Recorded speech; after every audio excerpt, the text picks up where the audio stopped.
Hey everyone, welcome and thanks for joining me for episode 4 of this FIFA 15 European Super League. The previous episode, wow, it was action-packed. If you missed it, be sure to go back and check it out, because we had to play Barcelona at Old Trafford and then travel to the Ukraine to play Shakhtar Donetsk, where we picked up our first win of this European Super League season.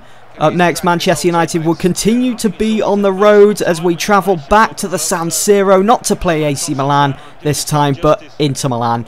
Last time we were here earlier this season when we did play AC Milan, we did lose 2-1, and as I mentioned in that episode, I love playing at the San Siro on FIFA. I'm not sure what it is. It certainly adds like a special feel to the game, and I was hoping we could find that here again in this fixture against Inter Milan. Of course, with that win against Shakhtar, I felt as though we started to pick up a little bit of steam now, and you'll see with my starting lineup, I had changed a few things around. Depay coming in to replace Ashley Young, who I didn't think really had the best of games against Shakhtar, so I thought Depay could fit in nicely there. Rooney dropped back once again to central attacking mid-role with Robin van Persie starting up front, who was on fire in that game against Shakhtar. Yes, he only got a goal to his name, but it was a way he was always in the right place at the right time. He really made a nuisance of himself, and he's certainly added an extra dimension to this United team. And as I mentioned in that previous episode, I feel as though Rooney, for me, is a bit more effective in that central attacking mid-role instead of actually being in front, which is slightly different to real life, because as we know, Rooney is slightly better up front. That's where he should be playing, but I think on FIFA, for me anyway, central attacking mid, that number 10 role is where he should be. Also, just to note, as you probably already noticed, that Valdez started this game instead of De Gea. I thought, you know, De Gea deserves a little bit of a break after those tremendous performances he's put in against Bayern and Barcelona. And who knows, maybe we wouldn't miss the presence of De Gea. Maybe we wouldn't have to rely so heavily on our goalkeeper for this game like we did in them games against Bayern and Barca. But as always, that wasn't going to be the case. It's easy said than done, isn't it? And I mean, Inter Milan, they certainly got quite a few shots away. With just over 10 minutes gone of this game, they'd already had like 3 opportunities to get that first goal. We came close with that fantastic run down the right channel from Angel Di Maria. It was a good cross in on his weaker side, which found the head of Memphis Depay. I'm not sure where Van Persie was at that moment. He should have been in that position. I was looking for like maybe a fancy overhead kick from Depay, but he went for the header instead, and it just went wide, just scraping the outside of the post. Now Gary Medel for Inter, he came close to getting that first goal of the game. Victor Valdez certainly had that near post covered, but it was just the fact that Medel was making his intentions known, and it felt as though, you know, at any minute now, Medel is going to grab a goal here. And he had to have a go from that position anyway, because even if he turned round, he was going to have the ball stolen off him. He probably could have played for a penalty like we tried to there. You saw Mata go down in the penalty area. But look at this movement from Inter Milan, just weaving in and out. It was almost awe-inspiring. I was like, I want to do that for my team. Why can't I do that? But of course, with it being on Legendary, it's easier for the computer to troll you like that. But you can see that the amount of pressure I was finding myself under against Inter Milan. They were looking to impress their home fans. They've been doing pretty well in the league so far. They're in 7th. They've got 7 points to their name, and they're probably thinking, you know, if our counterpart AC Milan can beat Manchester United at home, then so can we. And they were pulling out all the stops. So I just had to be cautious. I had to be very wary of what was happening around me. And it just seemed as though every option was covered by Inter Milan. I couldn't find a pass. I couldn't seek out the runs made by Di Maria or Robin van Persie or Rooney for that matter.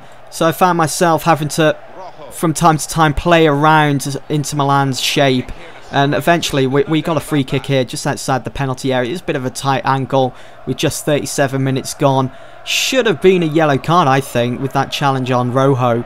But 31 yards out, I did leave this one to Wayne Rooney, and he stepped up over the wall, and I was looking for that bottom left corner furthest away from the keeper, and I almost got it. It just went wide, hitting the side netting, and if it had have gone in just before half time, it would have stirred things up come the second here at the San Siro. Hernandez in the 50th minute Again, it's that whole, if there's space, you've got to take your chance within it, because you're not going to be given that many opportunities in a game like this. And so he took it, and the ball went whistling way over the target. And then at the other end, Memphis Depay pulls off that fantastic shot, really making Handanovic work to keep that clean sheet. I mean, he was fully stretched. It was definitely going in. And I think if we see more of that from Depay, he's going to be scoring some absolute beauties this season. With 74 minutes gone anyway, Robin van Persie, with a bit of dribbling here and there, opened up the scoring.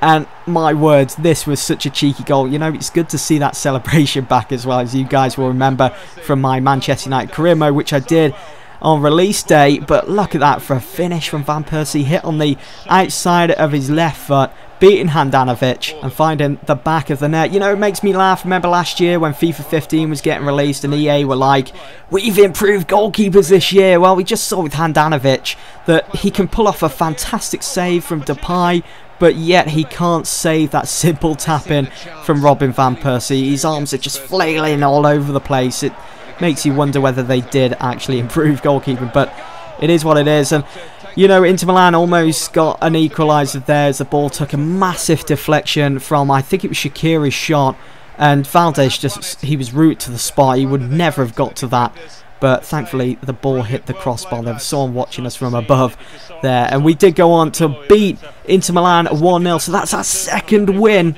this season. We're starting to climb up the table. You can see how well we did with the match facts. Well, not so much with the shots, but possession. I like to see my team in control of possession, and Valdez surprisingly coming away with the Man of the Match award, so almost picking up where David De Gea left off. So we didn't really miss De Gea as we kept the clean sheet, and it's good to know that we've got Valdez watching our backs. And this was the league table as it stood after that victory against Inter Milan. We are now up to 8th, level on points with Barcelona and AC Milan, and surprisingly it's Chelsea that's leading the race by 2 points. They're taking this European Super League by storm at the moment.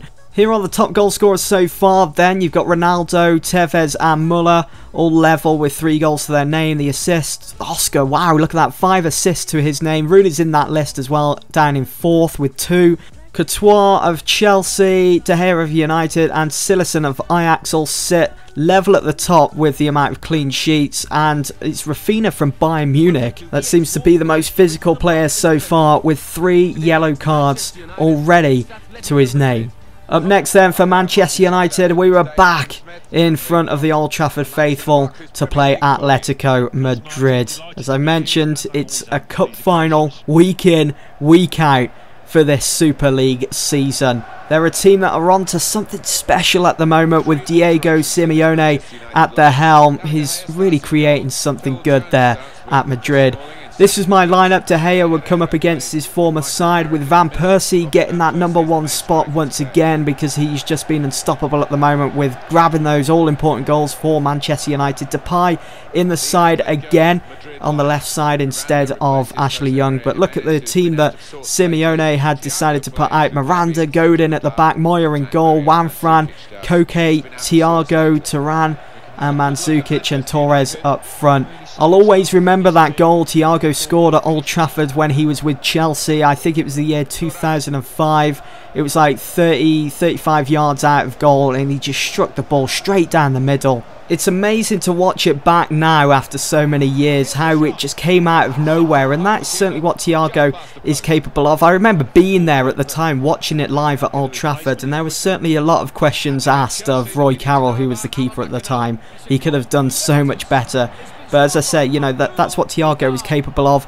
Maybe not so much nowadays as he's aged, but when he pulls his finger out, he could come up with some amazing things on that pitch. Angel Di Maria almost put Manchester United in the lead against Madrid with just under 20 minutes gone with that finesse shot. He had the keeper beat, who was rooted to the spot. I was a bit disappointed that nothing came of it, that the ball didn't find the back of the net into the top left-hand corner at that far post, as I felt Di Maria deserves something from it after that amazing run into the box. But it would be Atletico Madrid that would get the first goal in this game, surprisingly, after Mandzukic stooped down low to intervene with that cross from Koke. He connected with it perfectly, and it was at the perfect height as well to just tip over the top of De Gea, and it found its way in after hitting the underside of the crossbar, and it certainly went across the line. Mandzukic was seeking out his second goal with another header after that cross, but he didn't find it as it just went wide. It certainly wasn't worrying De Gea, but we did go in at half-time trailing to Atletico Madrid. We were going to have to really sort things out in the second half. We were going to have to come back at them with everything we had. So high pressure, team pressing, you know how it is. And as soon as we kicked off for the second half, it was Wayne Rooney that went on a brilliant run. No challenge made. It's almost as if Atletico Madrid found themselves in another feeling out process in the second half, just trying to sit back and let the game take its course. But it was Rooney that just got in the face of the opposition, ran through their back four and hammered that one home for Manchester United in front of the Stretford end. Beautiful finish. Moya rooted to the spot, and it was Manchester United that were back in this. The crowd going wild after that equaliser, as there was plenty of time to get our nose in front for the first time, and Ander Herrera with a through ball pass. I was very surprised that that pass from Herrera found Depay in one piece, seeing that there were two Madrid players in the way. It's almost as if they'd been taken by surprise and they didn't know what to do with themselves. But eventually they got back down to business, Madrid, when Gabi took his chance and almost found his target with that finesse shot, looking for that top right hand corner. I wouldn't have been a very happy chap if that had gone in. As the end drew near for Manchester United and Atletico Madrid, we were granted a lifeline to get in the lead. It was Fellaini that was challenged in the penalty area. The referee came storming in and awarded us a penalty. Yes, he did. And I would give this one to Wayne Rooney, who is still on the pitch. But I was just so happy because we worked so hard in this game. I felt as though we deserved a little more than just a draw. And I'm sure Atletico Madrid would probably be thinking the same thing as well. It'd be Juan Fran, who I kind of expected better for an experienced player, to go in with such a challenge in such a volatile area where you shouldn't be doing things like that, especially towards the end of such a crucial game. They did make a sub. On came Aiden Dzeko. How much use he was going to be with just a couple of minutes to go of the game, I don't know. It's just a tactical sub from Simeone's point of view. What he was planning, I'm not sure, but it would be Rooney to step up and take and miss as Moya pulled off a save. I was distraught at this moment because I knew we were going to draw 1-1 and come away with another point. I didn't want to do that. I didn't want to let down the Old Trafford crowd. I don't want to let you folks down either that are watching these episodes. And Fellaini found Wayne Rooney, and it looked like Rooney was going to go on another run of his, but the referee, after giving us the advantage, stopped play and gave us the free kick in the end. This was a lifeline with just seconds to go of the game. 30 yards out. Angel Di Maria in front of the Stretford end. Made it 2-1. Get in. I'm sure you guys can imagine how happy I was when the ball crossed the line and the net was rippling and the Old Trafford crowd were going absolutely insane.